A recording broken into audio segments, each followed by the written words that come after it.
that former Finance Minister Ken Ofori Atta's house has been ransacked by military, not police, military.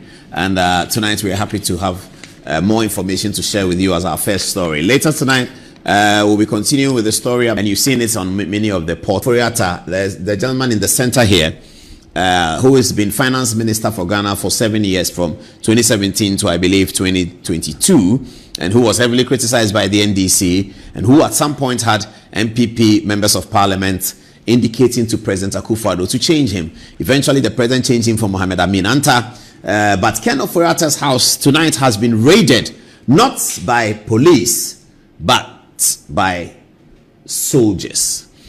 Information reaching Good Evening Ghana indicates that the raid on Ken Ofori Atta's house earlier this evening, Tuesday, what's today's date again? Tuesday, 10th February, was Tuesday 11th February was carried out by soldiers. Okay, let me say the sentence again, so that Good Evening Ghana suggests that the raid that has occurred at Ken Ofori Atta's house earlier this evening, Tuesday 11th February, was not conducted by police officers. It was conducted by military officers. Now, they don't know that somebody on the top of the building next door was filming, and that video has been made available to us. So was filming how they entered, and then the video remained until they came out. What happened inside, the video couldn't capture because the person was on the building. The soldiers, those of you went there, you will see that to your left there was a story building there. A very prominent person lives there, and she was concerned about what was happening, so she filmed it and she sent it to us. So the video indicates soldiers, numbering about 15 of them. One of them is half camera, so we really couldn't check, but at least there are more than 10, numbering about 15 military soldiers, not police. They raided Ken Ofori Atta's house at Cantonment earlier today. Now, everybody was pointing to Dr. Kufu Dampare. It's not about Dampare. It's not Dampare. Apparently, the Honorable Kissi Agyabeng is responsible for this, and we don't know why. Kissi Agyabeng is responsible for the raid on Ken Ofori Atta's house this evening.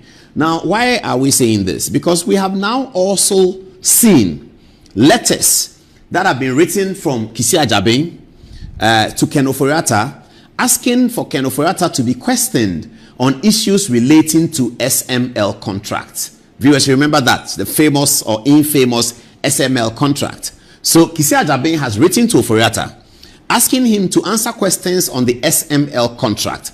I'm not so sure who asked him to do that, but the OSP can have a mandate originating from his table. He can originate a mandate based on the broad mandate that he has. He can originate a mandate and say that I'm coming to ask you questions. He can do that. So in exercise of that authority, Kissi Agyabeng, the special prosecutor, wrote to Ken Ofori Atta. Lawyers for Ofori Atta responded to Kissi Agyabeng, indicating that the witness was not in town. Ken Ofori Atta was not in town. He's in America on health grounds, and that they are able to answer questions on his behalf so long as he can produce the questions. Lawyers also promised that as soon as Ofori Atta arrives in Ghana, they will submit him to the office of the special prosecutor. As far as the lawyers were concerned, this was the conclusion of the matter. Now, they were told today that their client's house is being raided by soldiers. Quickly, calls went to the police IGP, asking Dr. Dampare, what is all this about? Dr. Dampare is thinking about himself, and that's what he told them, that I have not sent anybody to raid anywhere. The people who went there were soldiers. I don't have control over soldiers. I just have control over police. So the military, and this is the so I don't know whether the defense minister, Dr. Mani Boama, is aware. But please tell Dr. Mani Boama that I was mentioning his name. He's the Minister for Defense. And his soldiers, numbering over 10 of them, under the instructions of the Office of the Special Prosecutor, as widely believed, raided Ofori Atta's house today. Military, not police, military. They raided Ofori Atta's house today, 3-4 hours ago. The story is on City FM. Let's get a glimpse of how Channel 1 and City FM put the story out, and then we take it from there. Do we have it's a very short story though, because it's still running. Ken Ofori Atta's home raided by individuals in military uniform. A group of individuals in military uniforms raided the residence of former Finance Minister Ken Ofori Atta on Tuesday afternoon. The incident took place in Cantonment while Ofori Atta was reportedly out of the country. However, some family members, including his wife, were present at the time. The motive behind the raid remains unclear. Channel 1 news sources confirm that multiple uniformed individuals entered the premises, but it is yet to determine whether anything was taken. Authorities have not issued an official statement on the incident. Now, we know that from the videos that were made available, when the soldiers were coming out, they were not holding anything that they didn't have when they were entering. And we checked that to be sure whether something was taken out, because we had already read the story before this lady sent us the video. So if you look at it, the way the soldiers entered, it looks like that's the same way they came out. So they didn't take anything. The question then is mandates, authority, warrants, all of those things come into play, because when the police are coming to your house to search you, let me have the photograph of the three of them again. When the police are coming to your house to search you, they would normally have a warrant. And in the police context, an individual high court judge can so moto, as they say in law, it means by himself, can so moto issue a warrant for your arrest. A high court judge can so moto and ex parte issue a warrant. Ex parte means they don't have to call you and come to the court. So moto means by himself. He doesn't need a motion. He can just do it upon his own motion when he's told that this person needs to be searched. So the police will normally do that. I believe that even under the rules, I think so, I stand to be corrected, that the Inspector General of Police can issue a warrant. I think so. The Inspector General of Police can issue a warrant, but the CDS cannot issue a warrant. The Chief of Defense Staff cannot issue a warrant over a civilian that they should go and search him. The Inspector General of Police can. So if the Chief of Defense Staff wants to search you with the soldiers, he has to go through the Inspector General of Police. But here's Kissi Agyabeng, who walks around with soldiers protecting him. And I'm guessing that he sends soldiers to Ken Ofori Atta's house to go and search him. There's a lot more on this story coming up on Thursday. So much more is going to come up on Thursday. Here's the Honorable Ken Ofori Atta and his wife, Angela. Honorable Ken, don't worry. We know that you have not done anything wrong. Sometimes you become finance minister, and in your quest to do things, some things can go wrong. Everybody is blaming you about DEP, debt exchange program, collapse of banking, and all that. But in due time, I'm sure posterity will see what you did, if you did something good, and I'm sure that you did something good. So that's Ken Ofori Atta. Say a prayer for him tonight, because he's under Kissi Agyabeng's radar. Here is Ken Ofori Atta about what the Archbishop told the MPs when he was praying for them. That's coming up. So that's the Archbishop, that's Ken Ofori Atta, and that is Angela Ofori Atta in an old photograph. Pray for Ken. Papa, you got to pray for Ken, you got to pray for your man, because he's under Kissi Agyabeng's radar. And Papa, this Kissi Agyabeng guy has soldiers around him, and even though he was looking for Ken to answer questions, he was told by Ken's lawyers that Ken is not there. Papa, you know what he did? He sent soldiers to Ken's house. Papa, you got to pray for him. You got to pray for Ken Ofori Atta right now. And all Ghanaians got to pray for Ken Ofori Atta right now. Okay. What is he singular name? I don't know. By Kissi Agyabeng, the special prosecutor, getting soldiers into the house. Kissi Agyabeng has been looking for Ken Ofori Atta. He's written to him, and he's invited Ofori Atta to come and answer questions on SML. Ofori Atta's lawyers have told him that he's not in town. Nonetheless, soldiers went there, and don't forget, this story has more to come on Thursday. Our ITI request is still pending before the office of the special prosecutor. We are going to deal with it. All right. Government's Minister for Communication, Minister of State responsible for government communication, Felix Kwakye was speaking to Bernard Avle on TV on Point of View. It's a program on Channel 1 TV that I don't miss on Mondays and Wednesdays. So you're speaking to Bernard Avle on Point of View, and he said something. I'm guessing that Bernard wanted to know the future of the IGP. Because the IGP is very popular among a certain group of people. So I'm guessing that Bernard wanted to know the future of the IGP. The way Felix Kwakye spoke, it suggested that Dampare has come to the end of his career. Here's the video. So what is the view about Dampare? Well, I don't have any personal views about him. As I speak, I don't know of evidence of specific wrongdoing against him. He does not need to have done wrong for him to be changed. You understand the point I'm making? So if he is changed, it's not because he's done some wrong. So what is the view about Dampare? Well, I don't have any personal views about him. As I speak, I don't know of evidence of specific wrongdoing against him. He does not need to have done wrong for him to be changed. You understand the point I'm making? So if he is changed, it's not because he's done some wrong. So what is the view about Dampare? Well, I don't have Kwakye's statement, which seems to be indicating towards a release of Dampare from the IGP position. But if you release a Dampare from the IGP position, you probably are sending him abroad as an ambassador, Ghana's ambassador somewhere. Doc, I know that you want to keep the job. I think you'll be able to keep it because you're a good man. But the people who are in power make the decisions. So, Archbishop, is the Archbishop around? Papa, can you also pray for Dampare? You got to pray for him because Ofosu Kwakye says he hasn't done anything wrong. But the president may just decide that he wants to make some changes at the police headquarters. All that is very interesting. Okay, let's have the next story. Is it Dr. Zanetta Rawlings? What photograph are we going to use to that story? Okay, they're going to give me a photograph soon. I don't know whether they have one. But yes, the story comes up in Parliament where last week somebody said that. So this is the story.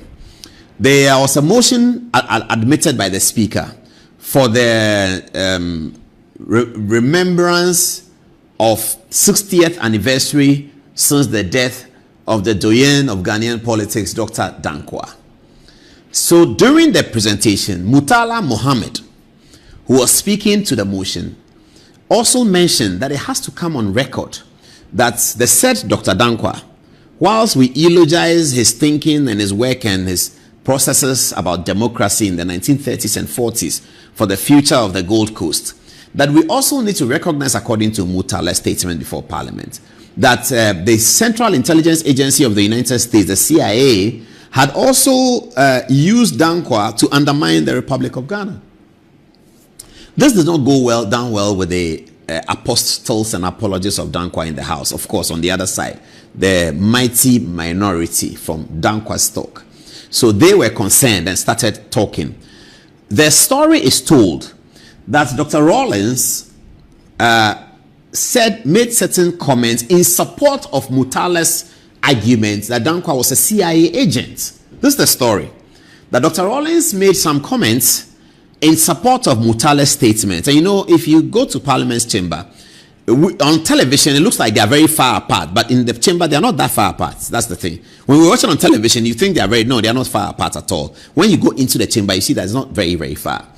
So how would you know? Let me show you how you know that it's not far. When the president has given a sessional address, count how many steps he takes from the top before he gets to the minority leader, and you will see that it's not a very long distance. So somebody apparently heard her, somebody from the Dankwa side, heard her saying these things, and then that person, then unfortunately, it's very, very unfortunate what that person said, retorted that you are a daughter of a murderer, so you can't talk about Dankwa that way. This is the story that we have been told. After that, commentary started generally around the country. We have picked up Black Rasta's comments. Black Rasta is a musician who is a conscious speaker, and he's also a Rastafarian. Now, Black Rasta, the conscious speaker, went on a tangent of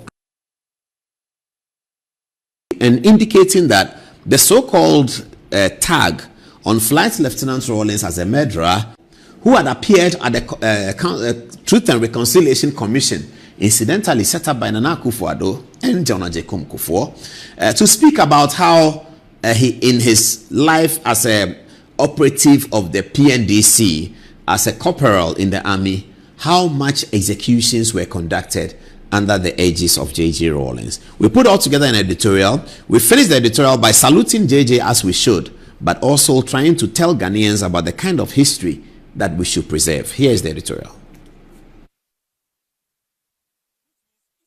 A lot is happening in Ghana, isn't there? So much happening. We've all heard about what happened in Parliament.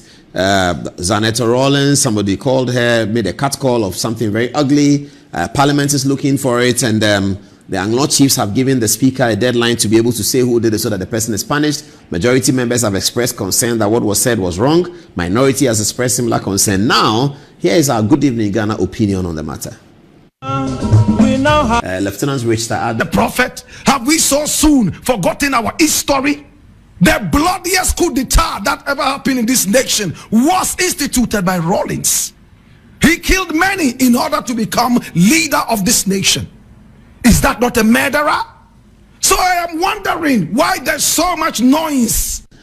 Yes, that was Black Rasta. Quite poignant, but this is a very sensitive conversation we're going to have. This is our Good Evening Ghana opinion on what happened in Parliament. Let's go back to Black Rasta. It's slightly longer than what you've seen. He delves into it in some detail, and we'll come back on the touch screen and then present all of our analysis on this matter about what happened in Parliament. It was quite unfortunate, and we do condemn it. Here's Black Rasta again. Why can't we speak the truth anymore? What is wrong with us? Zenator is the daughter of a murderer. That is correct. But does that make her a murderess? No. She cannot inherit the crimes of her father. Do we understand that? But that does not mean she is not a daughter of a murderer. She is. Let us call a spade a spade. Should we call Zenator the daughter of a pastor, or the daughter of a reverend, or the daughter of a saint? No. We saw the bloodiest violence in this country in the reign of Rawlings. The person who called Zenator the daughter of a murderer, was he right or wrong? My brother, my sister, in the days of Rawlings, we suffered terror. Those of you who were not yet born in 1979, we saw horror in this country. People were abducted and killed summarily. We saw judges abducted and set ablaze. My brother, my sister, the mystery of which, my brother, my sister, is still pending in the clouds. Rawlings denied involvement, yet it happened in his regime. In the regime of Rawlings, we saw women in Kajetia market stripped naked and whipped in their vaginas. We saw people abducted and taken to the Gonda barracks and some other such barracks and shaved with blunt instruments and blades. We saw, my brother, my sister, people who were carried away and beaten, most of whom we were told were dead, and carried all the way to the morgue at 37. One of them finally survived. He went on to move into exile and later came back into this country to become a minister of energy. Do we all remember this person? It was all in the days of Rawlings. Can we run away from the heinous crimes of Rawlings in his regime from 1979? The several murders and bloodshed. And even at the time, Ghanaians were asking Rawlings to let more blood flow. How do you let blood flow when you don't murder people? Rawlings was a murderer. It's the truth. What are you running away from? So when people die, when murderers die, they all of a sudden become saints? Is that what you are saying? Because we live in a country where Atayi all of a sudden will become Saint Atayi because he's dead. Say no bad thing about the dead. That is your motto. Until we start to shame the dead, like they did in Belgium when Leopold II died and they threw his dead body right in the middle of the street for people to hoot at and spit at. My brother, my sister, crime and foolishness will never ever stop in this country. Was he a saint? Was Rawlings a prophet? Have we so soon forgotten our history? The bloodiest coup d'etat that ever happened in this nation was instituted by Rawlings. He killed many in order to become leader of this nation. Is that not a murderer? That was very harsh. Black Rasta was very, very harsh, wasn't he? Anyway, now, since the issue broke, people have been talking. So this is Matthew Adabuga. Have a look. So the point is, I feel guilty that innocent people, not only soldiers, the 200